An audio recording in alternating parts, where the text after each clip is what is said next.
Eleanor's hands trembled as she reached for the coffee cup, the steam rising like a veil between her and the 7-year-old boy sitting across from her. The question hung in the air like a thundercloud, innocent yet loaded with implications she wasn't prepared to face. How could she explain to little Marcus that his father, the man who had once been her everything, was indeed larger than life in ways that had nothing to do with his physical presence? The autumn rain drummed against the cafe windows, each drop a reminder of the storm that had been brewing in her heart for months.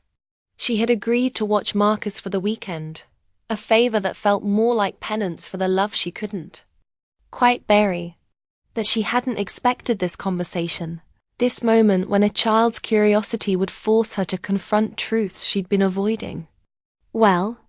Marcus asked again, his dark eyes, so much like his father's, searching her face with the persistence only children possessed. "Is my daddy big?" Elena set down her cup with deliberate care, buying herself precious seconds to find the right words. The cafe buzzed with the comfortable chatter of Saturday morning regulars, but their table felt isolated, suspended in a bubble of tension and memory. She could almost feel David's presence in the empty chair beside his son, could almost hear his deep laugh that had once made her believe in forever. "Your daddy is," she began, then stopped, her voice catching on the weight of what she wanted to say versus what she should say. Marcus waited with the patience of someone who had learned that adults sometimes needed time to find their words, especially when those words carried the weight of complicated histories. The truth was, David, Mitchell had always been big in every way that mattered. At 6'3", he commanded rooms without trying, his presence both comforting and overwhelming. But it wasn't just his height that made him seem larger than life. It was the way he loved with his whole heart, the way he threw himself into fatherhood with a dedication that both inspired and intimidated Elena. It was also the way he had filled every corner of her world until his absence felt like a physical ache. 3 years had passed since their relationship ended, since she had made the painful decision to walk away from the man she loved because she couldn't compete with the ghost of his late wife.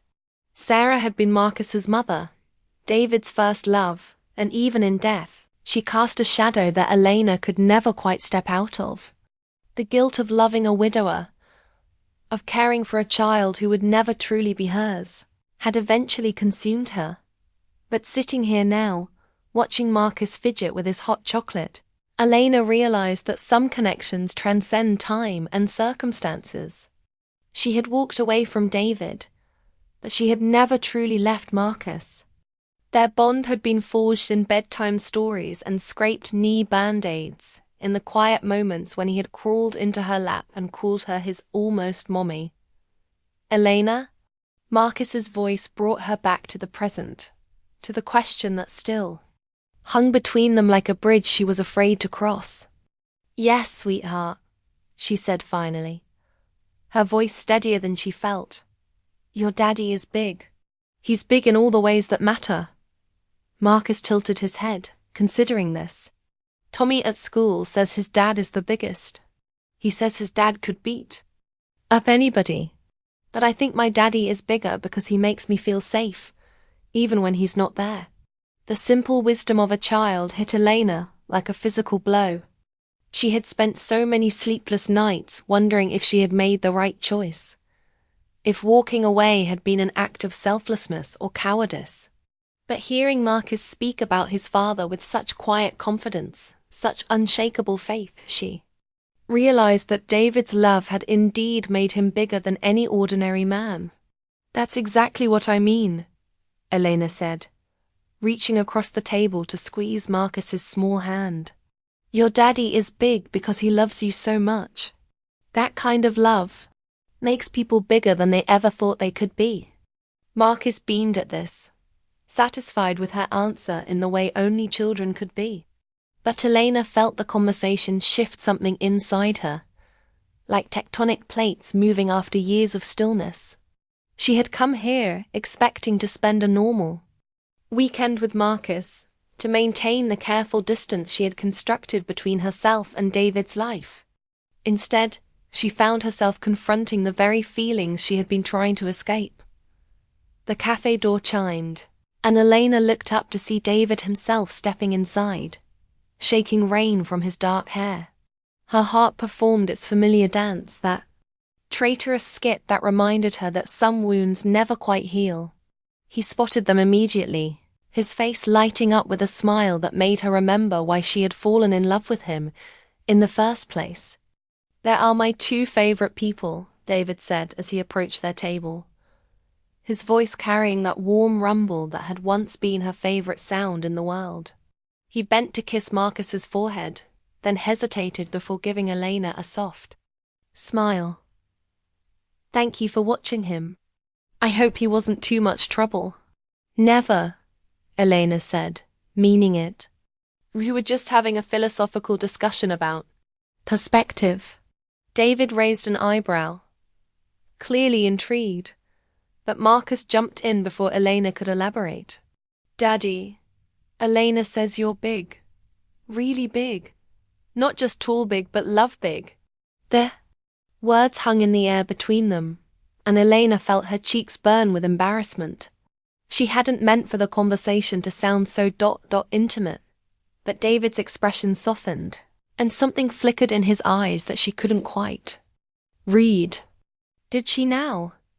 David said quietly, his gaze shifting to Elena. That's a very nice thing to say." The moment stretched between them, heavy with unspoken words and memories that time hadn't managed to fade. Elena felt the familiar pull, the magnetic force that had always existed between them, and she wondered if he felt it too. The cafe seemed to fade around them, leaving only the three of them in their small bubble of shared history and complicated feelings. "Can Elena come to dinner?" Marcus asked suddenly, breaking the spell. "You always make too much spaghetti anyway." David's smile faltered slightly, and Elena saw the conflict play across his features. She knew he was remembering their last conversation, the one where she had told him she couldn't do this anymore, couldn't pretend that she would ever be enough for him and Marcus, the one where she had walked away from the closest thing to a family she had ever known. "I'm sure Elena has plans," David said carefully, giving her an out if she wanted it. But looking at Marcus's hopeful face, at the way he had unconsciously reached for her hand, Elena realized that maybe she had been wrong about some things. Maybe the question wasn't whether she could compete with Sarah's memory, but whether she was brave enough to create new memories alongside it. "Actually," Elena said, surprising herself with her boldness, "I don't have any plans." "If you're sure. You don't mind ... "I never mind," David said quickly, and there was something in his voice that made her heart skip again. "I never minded, Elena. That was never the problem." The weight of his words settled over her like a blanket, warm and heavy with implication. She had always assumed that David saw her as a temporary fixture in Marcus's life, someone who could never truly fill the space left by Sarah. But looking at him now, she wondered if she had been wrong about that too. "Then it's settled," Marcus declared with the satisfied tone of someone who had just solved a major world problem. "We can have spaghetti and Elena can tell you about how you're big, Daddy." David laughed, a sound that sent warmth spreading through Eleanor's chest. "I'm looking forward to hearing about that." As they prepared to leave the cafe, Elena found herself walking beside David while Marcus skipped ahead of them, already chattering about showing her his new Lego creation. The rain had stopped, leaving the world washed clean and shining, and Elena couldn't help but think it felt like a metaphor for something. "Elena," David said quietly, his voice almost lost in the sound of their footsteps on the wet pavement. "I've been thinking about what you said, about not being enough." Her step faltered, and she looked up at him, seeing vulnerability in his eyes that she had never noticed before. "David, you were wrong," he continued, stopping in the middle of the sidewalk. Marcus had run ahead to jump in a puddle, giving them a moment of privacy. You were wrong about not being enough. You were wrong about Sarah's memory being a barrier. You were wrong about a lot of things. Eleanor's breath caught in her throat. What are you saying?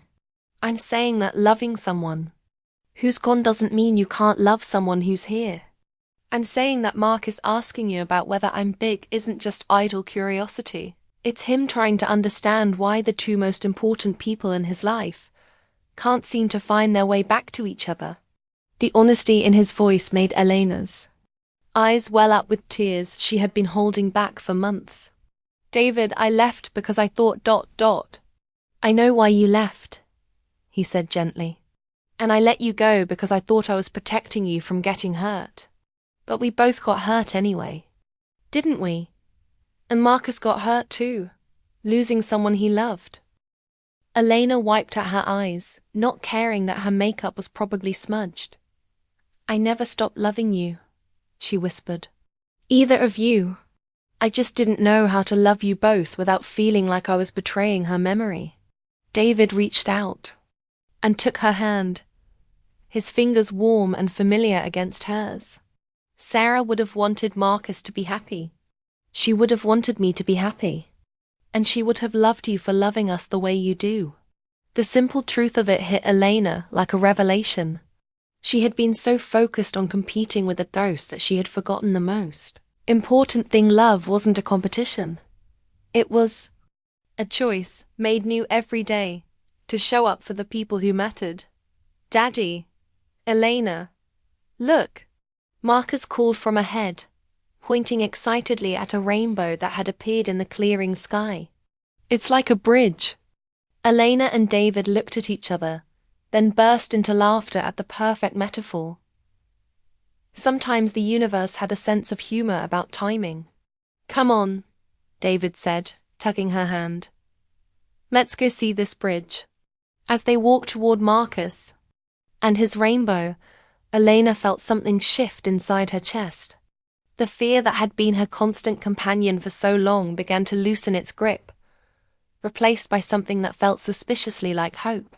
Maybe Marcus had been right. Maybe love did make people bigger than they ever thought they could be. Evening found them in David's kitchen, Elena stirring sauce while David boiled pasta, and Marcus set the table with the intense concentration of someone performing a very important task. It felt natural, like slipping into a comfortable routine they had never quite abandoned. You know, David said, moving to stand beside her at the stove. I used to make dinner for 3 every night after you left. Force of habit, I guess. Elena looked up at him, seeing the truth in his eyes. I used to set 2 places at my table. One for me, and one for the person I was missing. Which person? He asked softly. Both of you, she admitted. I was missing both of you. David's hand covered hers on the wooden spoon, and Elena felt the familiar electricity that had always existed between them. But this time, instead of running from it, she let herself lean into it. Elena, Marcus said from the dining room, is it okay if I call you Mom? The question hit both adults like a thunderbolt. Eleanor's hand stilled under David's, and she saw her own shock reflected in his eyes. It was the question she had never dared to hope for, the one that had haunted her dreams and her fears in equal measure. Elena started, then stopped, overwhelmed by the magnitude of what Marcus was asking.